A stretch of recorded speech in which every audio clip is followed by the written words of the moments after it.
Shut up and sit down.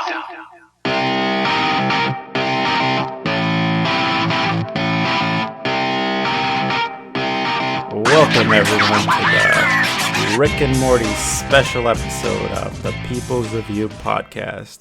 I'm your host, Jose, with my good friend, Dylan. Jose, we watched Rick and Morty. We gotta watch Rick and Morty. I don't know, Dylan. I don't know if that's a good idea. It's a show for adults with very intellectual minds. I don't know if Your brain's we not fit big that enough criteria. to understand the concepts of the show. I don't know, Dylan. I'm scared. So yeah, Jose, why are we watching Rick and Morty season 5? Besides the fact that we want to.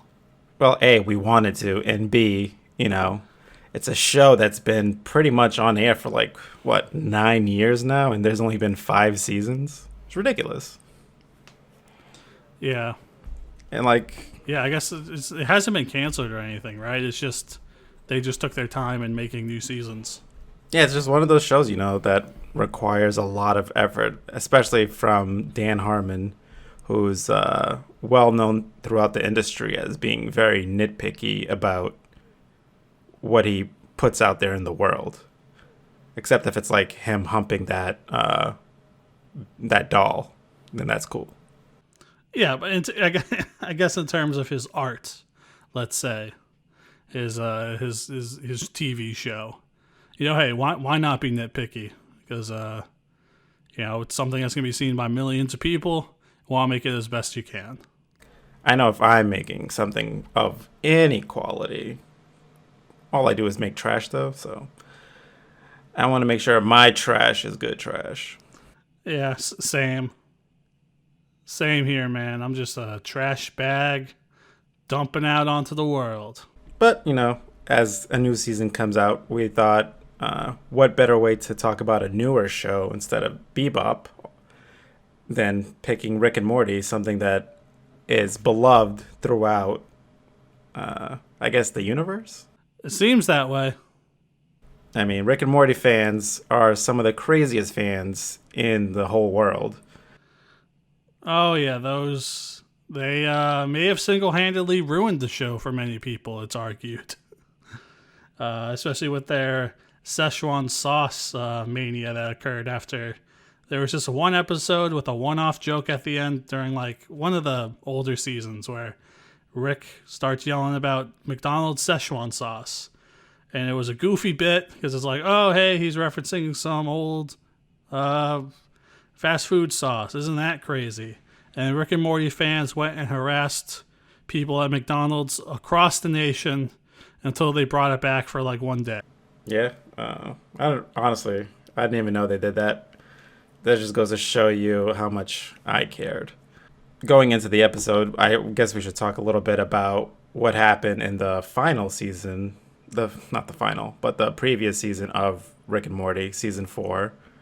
Yeah, absolutely, because I actually don't know, so Dylan, since you don't know, I'm going to let you know and our audience know.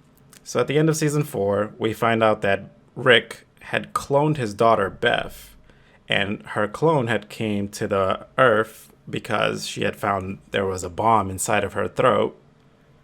Upon learning that, she immediately came back to Earth to make sure to kill Rick.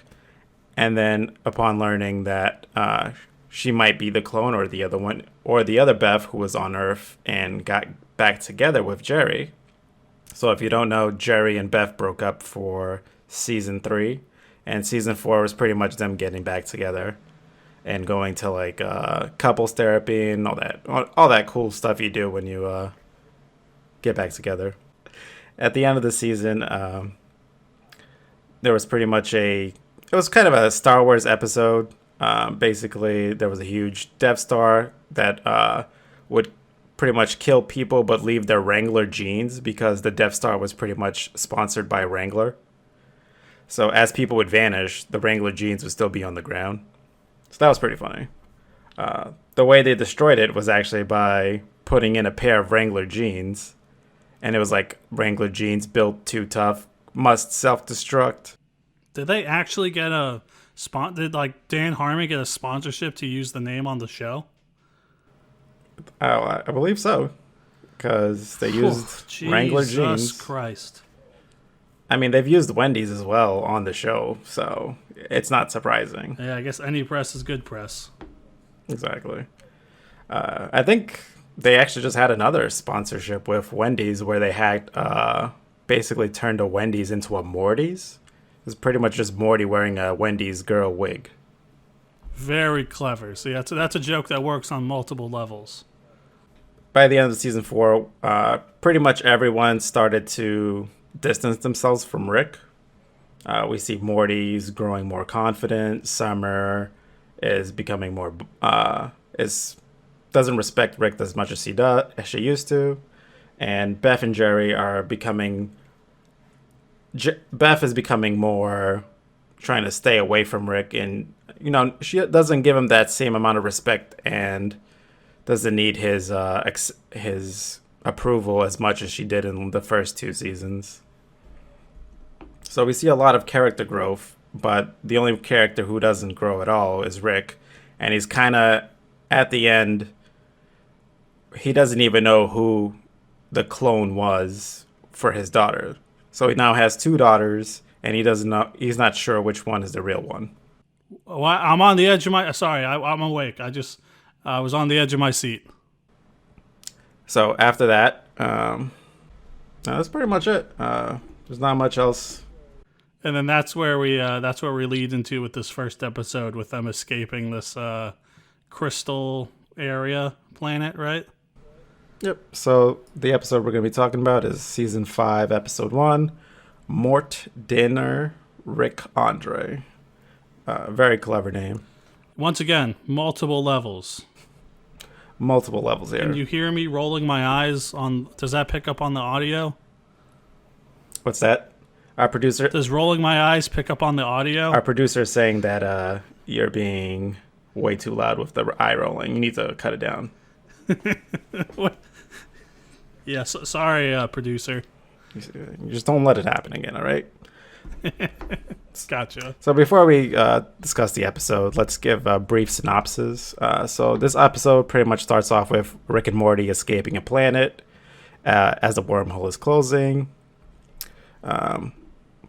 So as they're about to die, Morty calls Jessica, confesses his love for her, and basically at the end scores a date and tries his hardest to keep him and Rick alive. Keeping them alive, they land on the ocean, and we find Rick's enemy, who is pretty much the cloud that Master Roshi gave to Goku, Nimbus. Yeah.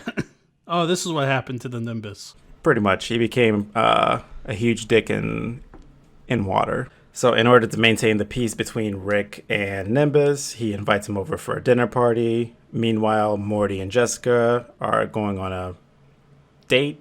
So I guess dates nowadays pretty much just involve hanging out at each other's houses. I mean, they're in high school. Like, where can they go? They don't have cars. They don't have jobs. Like, that's all you're going to do at those early teenage years. Hey, but you have mom and dad. Mom and dad will drop you off at the movie theater. Yeah, but then you got to work around mom and dad's schedule, and then mom and dad have to meet the girl. It's just, that's not cool, man. Very true. But so throughout the episode, Morty's task is to keep the alcohol flowing to Nimbus.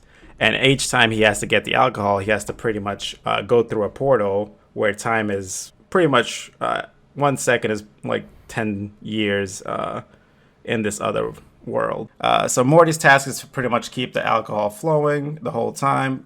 Each time he goes into the portal, he meets a family member, and each time initially he brings back the family member, he gets advice about dating, and it turns to be good advice. But as he returns the family member to the other world, his wife is dead, and his son avenges his mother.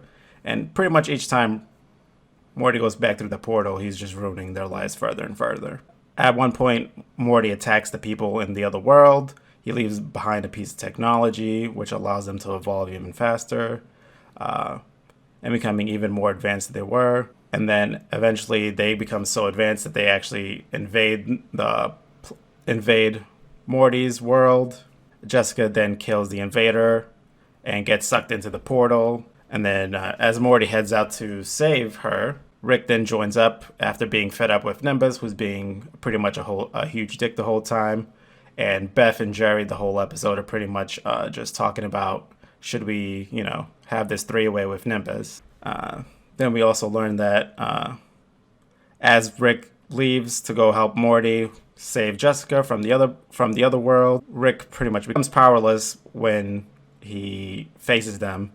He pretty much gets stripped, so Nimbus comes in, saves the day by pretty much just gyrating his testicles and making water and whales appear, which makes no sense because if he's the king of the ocean, wouldn't it just be Earth's ocean? In the wacky world of Rick and Morty, anything can happen as long as it's wacky enough. So then, as the episode ends, Summer returns with the flute. She accidentally plays it instead of destroying it, which actually makes Nimbus much stronger, and he pretty much just kicks Rick's ass pretty easily.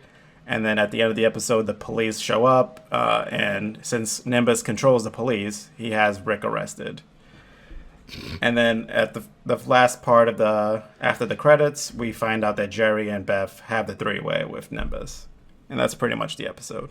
Yeah, that sounds like a full-on Rick and Morty episode. What are some of your favorite scenes throughout the episode? Oh man. None of them. None? I hated this. I think I hate Rick and Morty now. Like, I really like... All right, so I watched Rick and Morty back in the day in college with some friends, And at that time, I did find it enjoyable. It was wacky. I grew up on the old Adult Swim, right?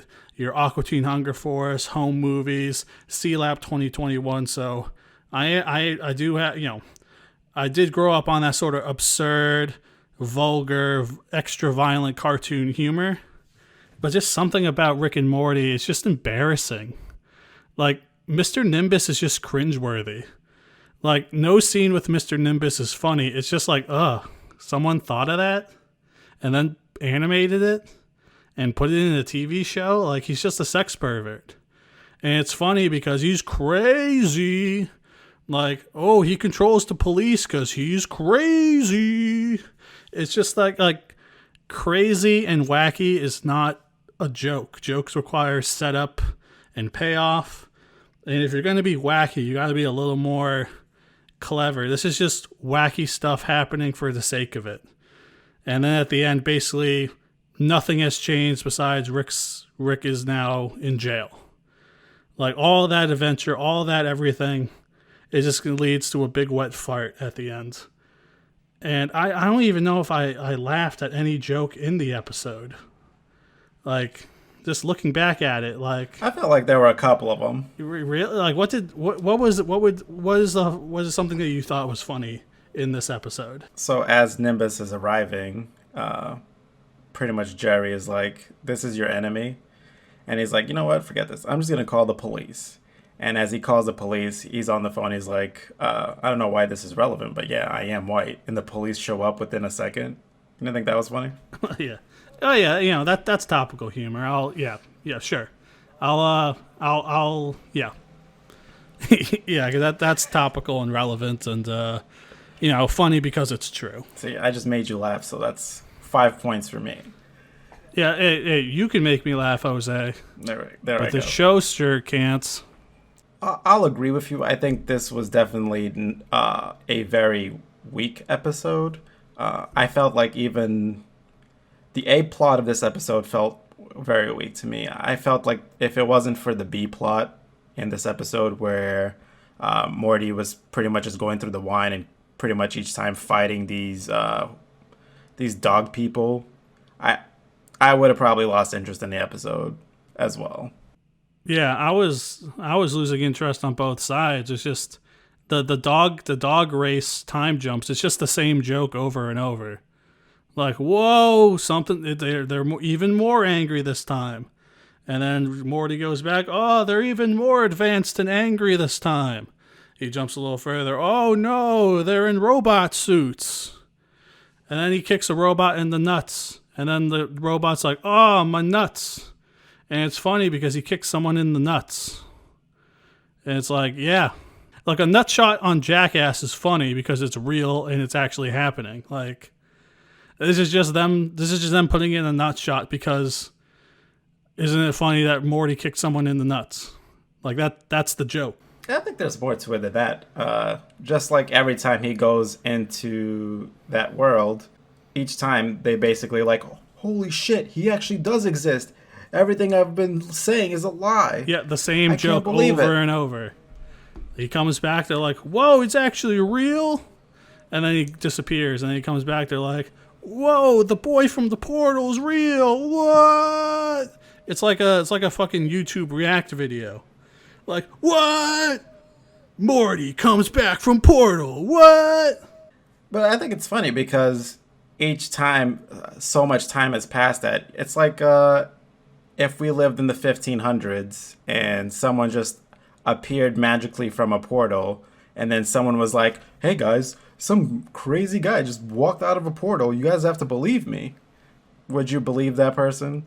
No. I mean, I understand the humor and the reasoning behind it. It's just, when something's just not funny, it doesn't land. And like, it's something trying to be funny and it's failing is so much worse than like a bad like drama, you know? Like failed comedy is just like, ugh, you just feel like you want to take a shower after. Like, oh God, it's fucking awful. I thought I was going to be critical of this episode, but Dylan is surpassing me at every minute. I don't know, man. Like the nuts and bolts of this should be something I like. It's you know, I do like shows that are wacky and movies that are wacky and stuff. So. But just something about this is just like it's just like I would like if someone knew like if my parents were to walk in on me watching Rick and Morty, I would just be embarrassed of myself. Because I would just have to try to explain what's happening, and it's just like like why is this funny? It isn't. I don't know. Just don't think. It's just like this is like the on one side of the coin is Big Bang Theory, and the other side is this show. Both trying too hard to be funny and just failing miserably. Like, and I remember watching the Mr. Meeseeks episode from season 1 years ago, laughing my ass off. I watched it again recently and it was like, this is okay. I watched the Acid Vat episode from season 4. It's just like, what? Like, what is this? Yeah, I'll keep an open mind. I may just not be smart enough for this show. So maybe my dumb brain will get a hang of it, but so far, thumbs down on this show, or specifically this episode. We can't judge the whole season yet, but on this episode, thumbs down. Yeah, it's definitely after season 3, that first episode. I feel like this is definitely their weakest opening episode. Maybe they've spent too much time tinkering with things that didn't really need to be tinkered. So, and sometimes when you're striving for perfection, you pretty much end up with something that maybe in the writer's eyes, this is like the best thing they've ever written. But in the viewer's eyes, I don't think it was that great. Yeah, sorry, I've said my piece, but man, what a disappointment. I mean, I thought, honestly, it was funny. Like the intergalactical cable where the guy is 69ing the Nintendo. I mean, who just thinks of that? Was that in this episode or? Yeah, you didn't see that? At the end, Rick is like, you think I need you, bro? All I do is eat ass and 69 Nintendos, bro. Oh, yeah, he did say that. But it was just like, he just said it. Like, and he's just like, oh, he said something wacky. No, before that, there was also a intergalactic cable scene where there was a guy 69ing a Nintendo. Well, it must have been real memorable if I didn't remember it. Yeah, it's God, like just hearing that out loud just makes me want to like, just makes me cringe. Just like, oh God, like that's just a series of vulgar words in a line. You ever hear that Blink-182 song where they just swear every single lyric? It's like a half a minute song. And they just say like shit, piss, fuck, cunt, cock, sucker, motherfucker, piss, like shit, fart, turd, and twat. That's Rick and Morty. It's just them saying vulgar things in a row, and it's just like, how vulgar. Like that's that. At least that's how I'm coming. That's how I've interpreted this, or that's how it's coming across. Vulgarity in the show has gone a little over the top. It's just like I got no problem with it. Like I've seen way more disgusting shit and like way more crazy shit on older Adult Swim shows, but this is just embarrassing. Oh, you heard it here first, Dan Harmon. Dylan says you're embarrassing. Dan Harmon can do whatever he wants. He does not have to listen to me, some shit kid on the internet. So Dan Harmon, just do whatever. Do whatever. We need people out there making weird shit. We need more of Community season 1 and 2 and 3. Sure. And less season 4. I think I saw an episode of Community once. You haven't seen Community? It's a show at a community college with the guy with the beard. There's a guy called Joel, maybe? Jeff. There's a guy named Jeff. Is Aziz Ansari on that one? No, you're thinking about Parks and Rec. Yes, all those shows are just the same. It's just like, who cares? You heard it here first, folks. Dylan hates television. I don't know, man. It's just like when something's not funny, it's hard to. When something doesn't land for you humor wise, there's not really a lot of ways to get over it. You know, if you just don't find something funny, it's just. Yeah, that's just it, right? Like sometimes when someone shows you an internet video that they find hilarious, or I've been on both sides of this. Show someone an internet video and they just don't laugh. It's just like it's just there's not a lot of explaining that can be done to make them think it's funny. They can appreciate it. Like I appreciate the animation and stuff and some elements of Rick and Morty, but I just don't find it funny. Or at least I don't find it funny anymore. Well, we've only watched the first episode, you know. We have 9 more of these. Hey, maybe it gets better. I'm keeping an open mind. That's me, open mind Dylan. There you go. Honestly, I'll have to say that the first half of season 4 was very subpar, and it got better. Maybe this is kind of like last year where they had the same issues where season 4 started off weak, and then throughout the episodes, it got a lot better. I would love to see that arc for the show. What was your overall? So I'm guessing your overall thoughts on the episode was a thumbs down. Thumbs down. This episode sucked so hard. There wasn't like it made just not very funny. Made me cringe. Mr. Nimbus is just the worst. Like it's just thumbs all the way down for this episode. Sorry, thumbs all the way down for this episode. So I'm gonna give this episode a wavy hand emoji. I like that. You know, it's okay for some parts. Mr. Nimbus pretty much ruins the whole episode for me a lot of the times. I don't get him. I was actually after the episode, I saw that the writer was really proud of bringing Mr. Nimbus. I was like, you shouldn't be proud of that, bro. That's like not that good. Hey, different strokes, different folks. People seem to be liking it, so those Rick and Morty fans, as long as they're enjoying it, that's the most important thing. I guess. But we'll be back next week to discuss the next episode of Rick and Morty, and we'll see if. Will we move from thumbs down to wave emoji? Will we move to thumbs up? Will we stay on thumbs down? Who knows? I mean, it can't get worse, can it? Oh, we'll see. Stay tuned. See you next week. Have a good night.